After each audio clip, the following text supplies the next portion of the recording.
Yes, yes. Welcome to the ancient world of tabletop games. I am Agamemnon, from the historical documentary, Time Bandits. This is a report from a fugitive.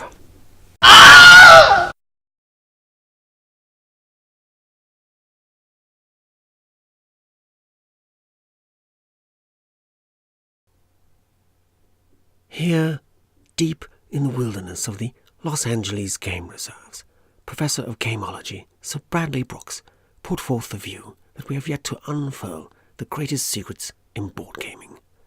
How right he was.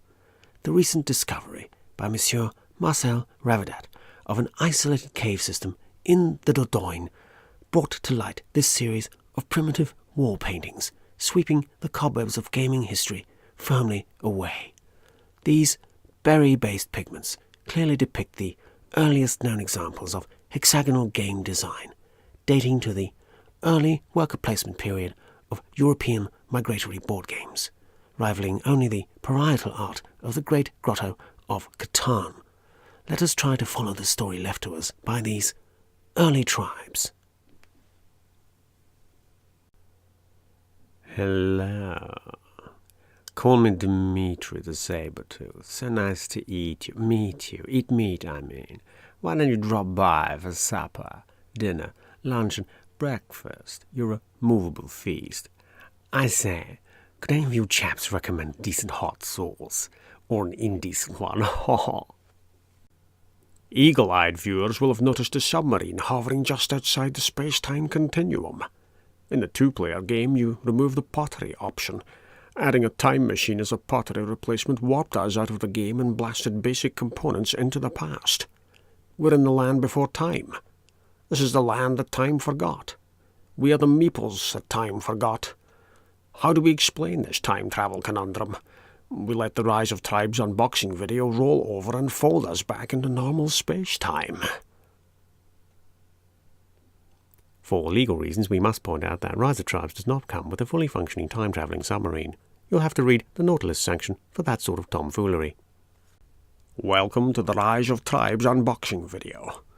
When I decided to start a tabletop gaming channel, I stood at the graveside of Thomas and Martha Wayne, and I vowed justice. Wait, no, that was the other fella. I vowed I'd never do an unboxing video. Unboxing videos. You might as well title your video My Struggle with Cellophane, the box fart years. The worst offenders film themselves arriving at the postal depot to pay off the excise duty and show the world that they haven't diddled the taxman out of funds. Yet here I am, creating the first video for my channel, and damn it, this is an unboxing video. Did Thomas and Martha Wayne die for nothing? For reasons of health and safety, all cellophane has been removed from this unboxing video. Captain, the Enterprise can't take on any more of this. The giant glove tractor beam needs more power. Hang on, I'll turn the volume up to 11. Get warp laldy, Mr. Sulu. And Mr. Spock, did you recover the whale recordings in time? Aye, the haggis is in the fire for sure. Where am I? In the village. What do you want? Information. Whose side are you on? That would be telling. Though it is a competitive game, so I'm on my side. We want information. Information? Yes, thanks. Well, you won't get it. By hook or by crook, we will. Who are you? I'm the new number 2. Who is number 1? You are. Number 6. But this is a 4-player game. I'm not a number, I'm a free meeple. I will not be pushed, boxed, baggied, counted, knocked over, or chewed by doggies. My life is my own. I don't play. You should learn. We are all pawns, my dear. Be seeing you. At the table.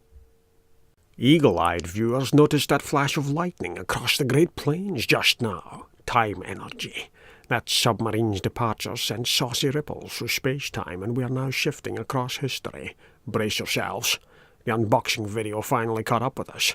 If you have Bill and Ted levels of adventure, or think you've Jumanji'd the hell out of the game, don't add time travel in place of pottery.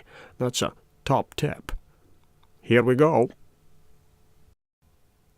This is the basic game, Rise of Tribes by Breaking Games, created by Brad Brooks, developed by Peter Vaughan, not the actor, with art by Sergio Chavez. I bought the deluxe box with wooden components as part of the Kickstarter. Do you really need them for play? No. These old-school pieces make nice additions to the atmosphere at the gaming table. Technically, this is a double unboxing. Don't worry, Batman approves.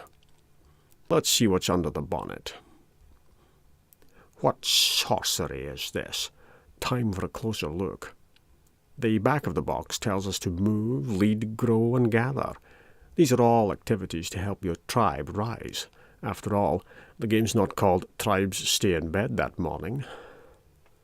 And now to the box, as you'll find it when you open the thing yourselves. I've removed the cellophane.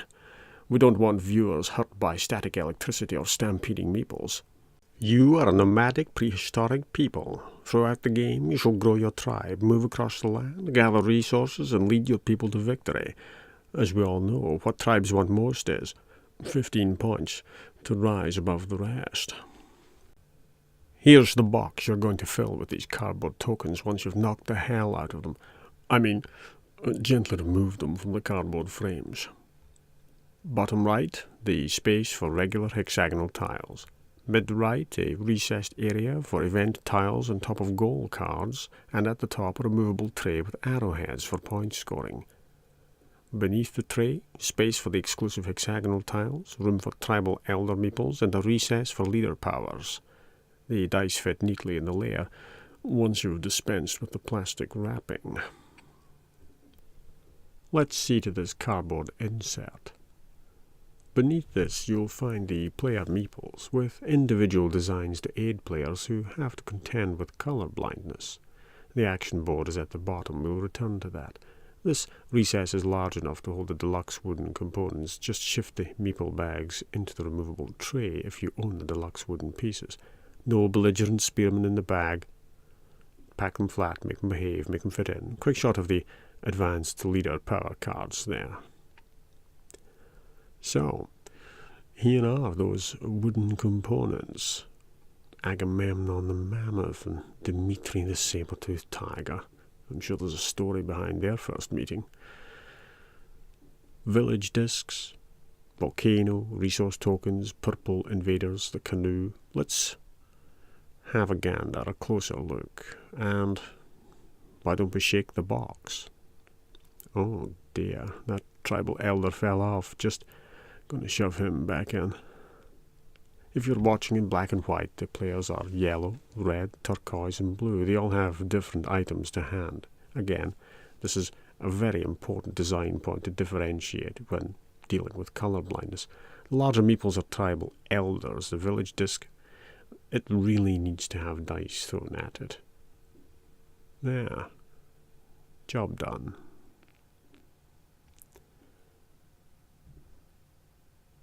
I won't dwell on the leader powers or goal cards. Better that you discover those yourselves. The tan cards are achievements and the blue cards are developments. If you develop the horse, your tribe rides across the land, and you may call yourself Khan before Captain Kirk does.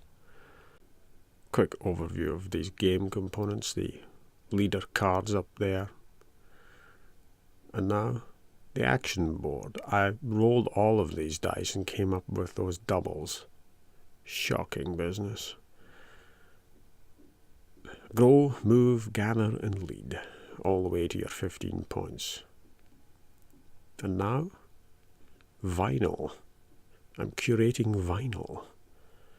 It feels like I'm putting out 25 Chicago album covers and turning them over one by one so you can see what's on there.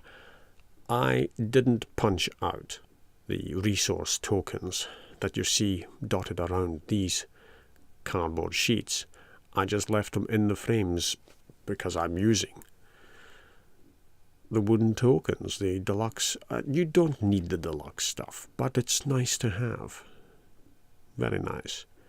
So you're seeing the hexes there, the player boards, the encounter cards, those events that will pop up when you roll doubles on the dice. Chicago did more than 20 million albums, and that is a board game fact. Yes, gloves. That's the other thing. I thought gloves would be good thematically for these videos. I would wear different gloves for different themed games, and by Jesu, what a pain in the arse that was. I think I'll be abandoning those gloves before too long. We've looked at about, what's this, album 82 by Chicago? I think it's time to move on. You're getting a feel for the thematic features in the game.